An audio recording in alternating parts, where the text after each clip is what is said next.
नमस्कार दोस्तों, सबसे बड़ी खुशखबरी लेकर आए हैं। जो स्टूडेंट्स एसएससी जीडी की तैयारी करना चाह रहे थे या फिर वो काफ़ी लंबे समय से इसके फॉर्म्स आने का वेट कर रहे थे, तो उनके लिए इंतज़ार की घड़ी ख़त्म हो चुकी है। और कल ही एसएससी ने नोटिफिकेशन जारी कर दिया है एसएससी जीडी का। तो बने रहिए चैनल के साथ और पूरी जानकारी देखने के लिए वीडियो को अंत तक देखें। चलिए शुरुआत करते हैं। सबसे पहले ये जो नोटिस आया है इसके बारे में बात करते हैं। तो ये नोटिस जो है constables GD in central armed police forces के लिए है और NIA SSF and rifle GD in Assam rifles examination के बारे में है। और इसकी यदि बात की जाए तो इसमें साफ साफ लिखा हुआ है कि जो फॉर्म है वो आपके डेट फॉर सबमिशन की जो मतलब फॉर्म भरने की जो तिथि है वो है आपकी 17 जुलाई से 31 अगस्त तक आप फॉर्म भर सकते हैं इनके। और यदि बात की जाए तो लास्ट डेट मतलब फॉर्म जमा करने की लास्ट डेट की बात की जाए तो लास्ट डेट है आपकी 31 अगस्त। इसके बाद यदि आप last date and time for making online fee payment की बात की जाए तो आप फ़ीस जमा कर सकते हैं। 2 सितंबर तक आप फ़ीस जमा कर सकते हैं और ऑफलाइन चालान वालों के लिए 4 सितंबर तक आप फ़ीस जमा कर सकते हैं। और बात आती है कि मतलब इसका जो एग्ज़ाम है वो कब होगा, तो अभी डेट डिसाइड नहीं हुई है कि एग्ज़ाम कब होगा, लेकिन जब भी डेट होगी एसएससी की वेबसाइट पर डाल दी जाएगी, तो उस पे आप लॉगिन करके अपनी डेट भी पता कर सकते हैं। फिर इसके बाद आगे बढ़ते हैं। फिर ये जो नोटिस है इसमें सबसे पहला जो है ये आपका मिनिस्ट्री ऑफ एमएचए के थ्रू ये कराया जाता है फॉर्म, और सिर्फ ऑनलाइन बेस पे ही ये आपका मतलब ऑनलाइन बेस पे ही ये फॉर्म फिल होंगे, अदरवाइज़ नहीं होंगे। आगे बढ़ते हैं। पेपर कैसा होगा, तो पेपर जो होगा आपका कंप्यूटर बेस एग्जामिनेशन होगा, सीबीई होगा, सीबीई कंप्यूटर बेस एग्ज़ाम, और to be conducted by commissions only Hindi और इंग्लिश। तो हिंदी और इंग्लिश में आपका ये पेपर होगा। इसके बाद पीटी होगी, पीएसटी होगी और डीएमई डिटेल मेडिकल एग्जामिनेशन होगा, फिर रिव्यू मेडिकल एग्जामिनेशन होगा। तो फिर उसके बाद आपका ये पूरी प्रोसेस कंप्लीट होगी। फिर इसके बाद आगे बढ़ा जाए तो वैकेंसी जो है जीडी की, इस बार वैकेंसी देख लेते हैं। और सबसे पहला बात जो कि स्टूडेंट के मन में रहता है कि नौकरी लगने के बाद हमारी तनख्वाह कितनी मिलेगी, तो तनख्वाह के बारे में यदि बात की जाए तो पे स्केल एसएससी जीडी के तहत जो भी बंदे जाते हैं उनका लेवल 3 होता है। तो लेवल 3 जो है आपका 21,700 से शुरू होता है और 70,000 तक पहुंच जाता है। अभी मेरे गली में ही एक लड़का लगा है एसएससी जीडी के तहत, तो आप झूठ मानोगे उसके 70,000 रुपये हाथों में आ रही हैं। तो काफ़ी बढ़िया जॉब है और मेहनत तो है लेकिन रुपए भी बढ़िया मिलते हैं। सेंट्रल की जॉब है, तो आप मेहनत कीजिए। और फिर इसके बाद हम बताते हैं आपको कि इसमें जो वैकेंसी की बात की जाए तो वैकेंसी करीब मेल कैंडिडेट की बात की जाए तो मेल कैंडिडेट की जो वैकेंसी हैं, मेल कैंडिडेट की वैकेंसी यदि बीएसएफ में देखी जाए तो 6,413 हैं। और आपकी सीआईएसएफ की बात की जाए तो 7,610 हैं। फिर सीआरपीएफ की बात की जाए तो 0 हैं। इस बार सीआरपीएफ की जो वैकेंसी हैं वो नहीं दिखाई गई हैं। इसका रीज़न है क्योंकि सीआरपीएफ इस बार अलग से भर्ती कराएगा, तो अलग से वैकेंसी इसकी आ जाएंगी। एसएसबी की हैं आपकी 3,806, आईटीबीपी की हैं 1,216, एआर असम राइफल्स की हैं 3,185, एनआईए की हैं 0, एसएसएफ की हैं 194। तो इस प्रकार यदि देखा जाए तो 3,359 तो एससी की हैं, 2,356 आपकी एसटी की हैं, ओबीसी की 4,973 हैं और ईडब्ल्यूएस 2,212 और अनरिजर्व कैटेगरी की 9,514 हैं। तो इस प्रकार मेल कैंडिडेट की बात की जाए तो 22,424 वैकेंसी आपकी इस बार आई हैं। तो पहले के मुकाबले कम वैकेंसी हैं, लेकिन इसमें आपको ये नहीं सोचना है कि आपके ये सिर्फ वैकेंसी कम आई हैं, ये वैकेंसी बढ़ भी सकती हैं। तो फाइनल जो एग्ज़ाम हो जाएगा उसके बाद वैकेंसी बढ़ भी जाएंगी। और यदि फ़ीमेल की बात कर दी जाए तो फ़ीमेल की बीएसएफ में 1,132 हैं और सीआईएसएफ में 854 हैं और आपकी सीआरपीएफ और एसएसबी में इनकी वैकेंसी नहीं है फीमेल वालों की। आईटीबीपी की बात की जाए 215 हैं, असम राइफल में 600 हैं और एनआईए में भी नहीं है और एसएसएफ में है 46। तो इस प्रकार टोटल इनकी वैकेंसी हैं 2,847। तो कुल मिला के यदि टोटल वैकेंसी की बात की जाए तो हमारी वैकेंसी बैठती हैं 25,271 वैकेंसी हमारी बनती हैं। तो ये सुनहरा अवसर है रोज़गार प्राप्त करने का। कोविड-19 के दौरान आपको पता ही है कि जो प्राइवेट सेक्टर में जो आपके दोस्त वगैरह लगे होंगे काफ़ी परेशानियां सहन कर रहे हैं। तो इनको ध्यान में रखते हुए यदि आप तैयारी करें तो ये बेस्ट जॉब रहेगी आपके लिए। अब आगे बढ़ते हैं। इसमें आगे यदि देखा जाए तो मतलब एज की सबसे बड़ी बात आती है कि एज कितनी होनी चाहिए। तो इसमें साफ साफ लिखा है कि एज जो है आपकी 18 से 23 वर्ष तक होनी चाहिए और ये जो काउंट की जाएगी वो 1 अगस्त 2021 को काउंट की जाएगी। दूसरी बात कि candidate should not have been born earlier than 2 August 1998। तो 2 अगस्त 1998 से पहले उसका जन्म ना हुआ हो और 1 अगस्त 2003 के बाद ना हुआ हो। लेकिन इसमें भी कुछ कैटेगरी हैं जिनके लिए एज रिलैक्सेशन परमिसेबल है। तो इसमें यदि एससी की बात की जाए तो इनके लिए 5 साल का गैप है। इसका मतलब ये है कि इनको 5 साल की छूट है।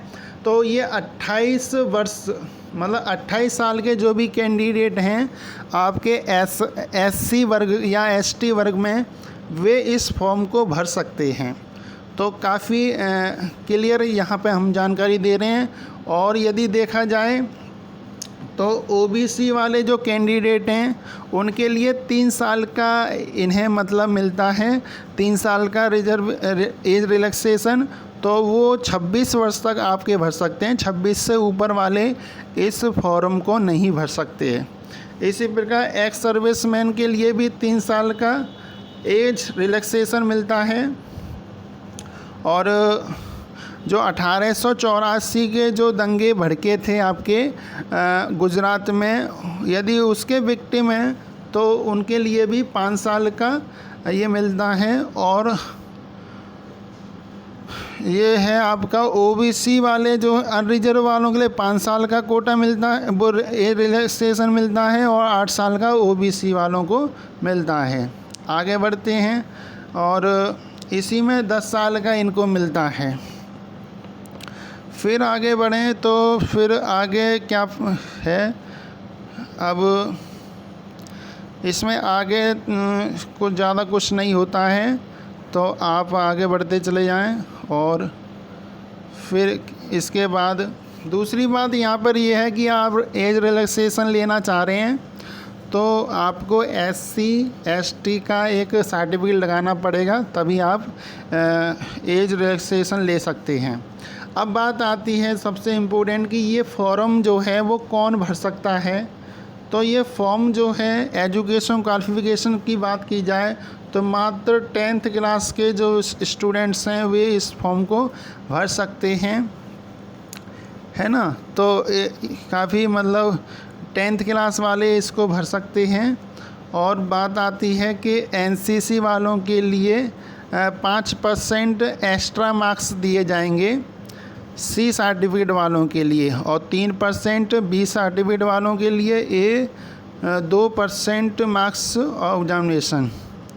फिर आगे बढ़ते हैं हाउ टू अप्लाई। तो अप्लाई की बात की जाए तो आप कैसे अप्लाई करेंगे, तो आप SSC की साइट पर जाकर लॉगिन करके, यदि आपके पहले से यदि आपने कोई फॉर्म भरा है SSC का, तो आप अपना पुराना रजिस्ट्रेशन डालकर भी उस फॉर्म को सबमिट कर सकते हैं।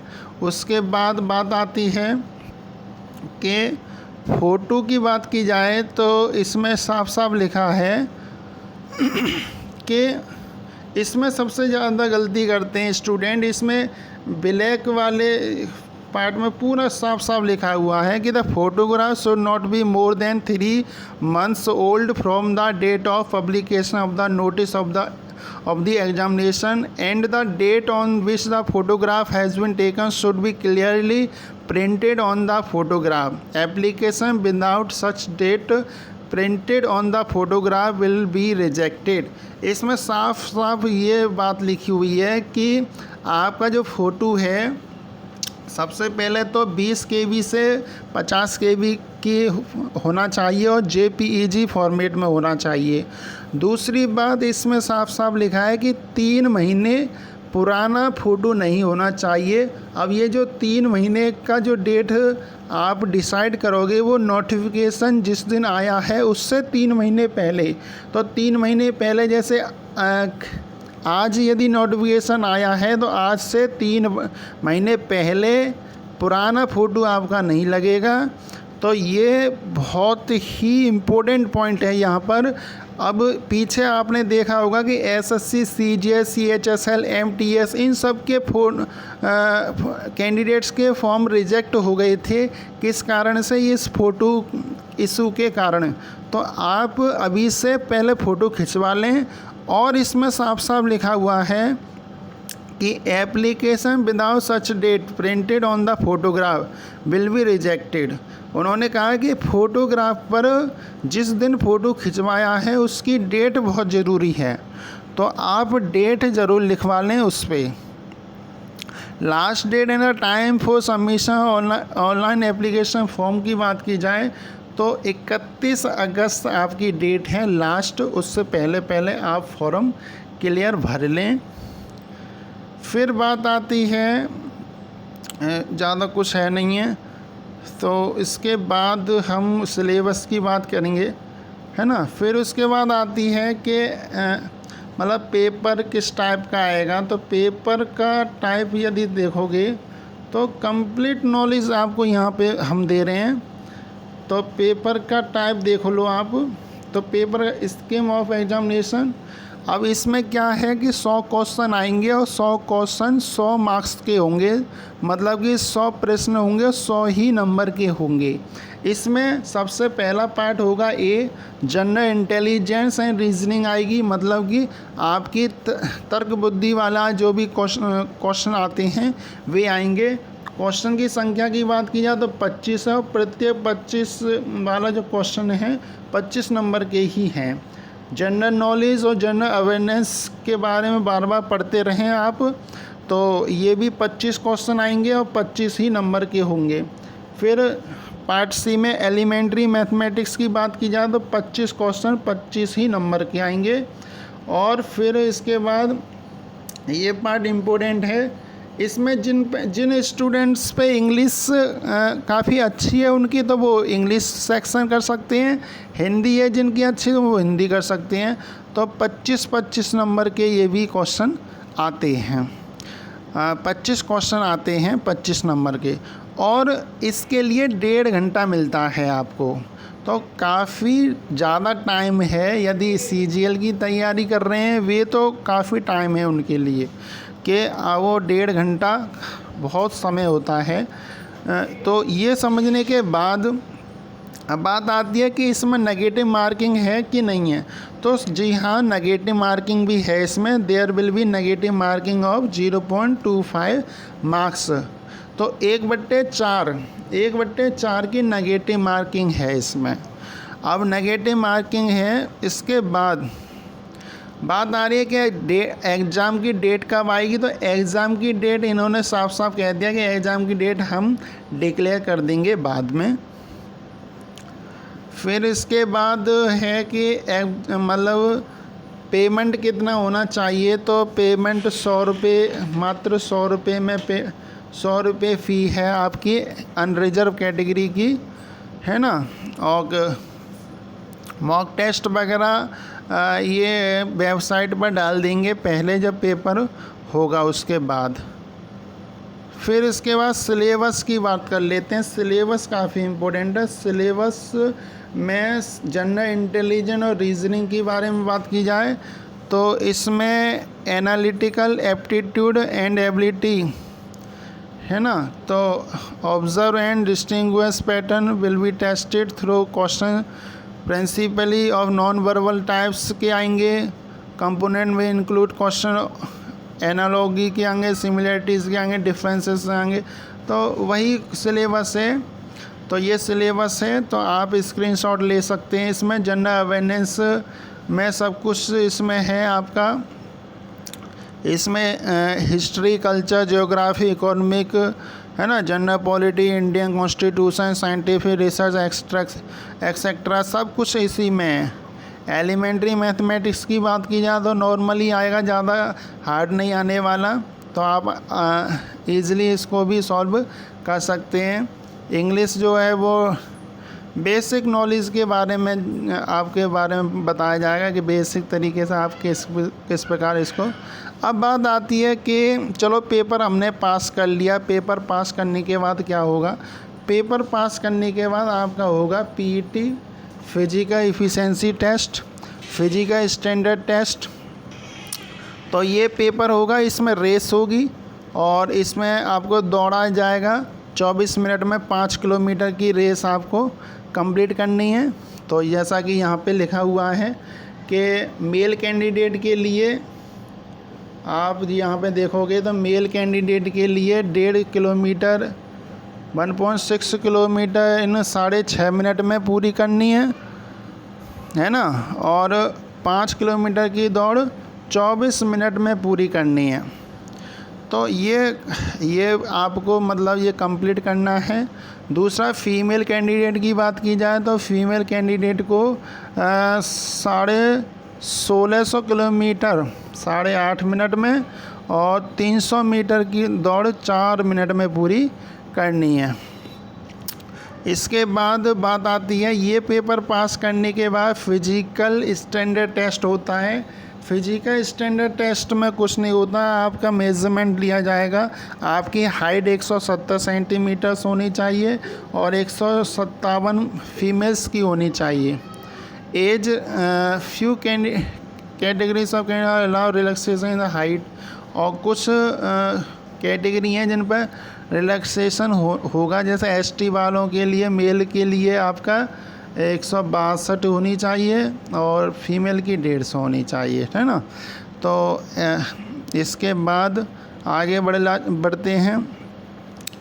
चेस्ट की बात की जाए तो अनरिजर्व के लिए अनएक्सपेंडेड बात की जाए तो 80 सेंटीमीटर होनी चाहिए और एक्सपेंशन 5 सेंटीमीटर होना चाहिए। तो 85 तक बैठ जाए। फुलाने के बाद कितना 85 के बाद फैलना चाहिए। फिर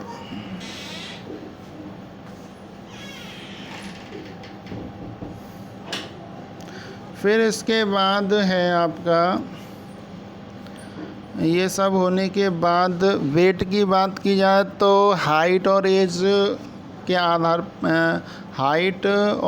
आधार पर आपका वेट भी होना चाहिए। मेडिकल एग्जामिनेशन हो जाएगा बाद में, तो इस प्रकार ये आप काफ़ी बढ़िया वैकेंसी आई हुई हैं। तो लास्ट डेट होने के पहले ही आप इस फॉर्म को फिल कर लें। काफ़ी इम्पोर्टेंट नोटिस था, और नोटिस यूज़फुल लगा हो तो चैनल को सब्सक्राइब ज़रूर कर दें, क्योंकि आने वाले समय में एसएससी जीडी से संबंधित जो भी नोटिफिकेशन आएगा, या फिर मॉक टेस्ट को कैसे किया जाए, एसएससी जीडी का पेपर कैसे निकाला जाए, इस सब के बारे में हम अपने चैनल के माध्यम से आपकी पूरी सहायता करेंगे। तो बने रहिए चैनल के साथ, चैनल को सब्सक्राइब करना ना भूलें। धन्यवाद।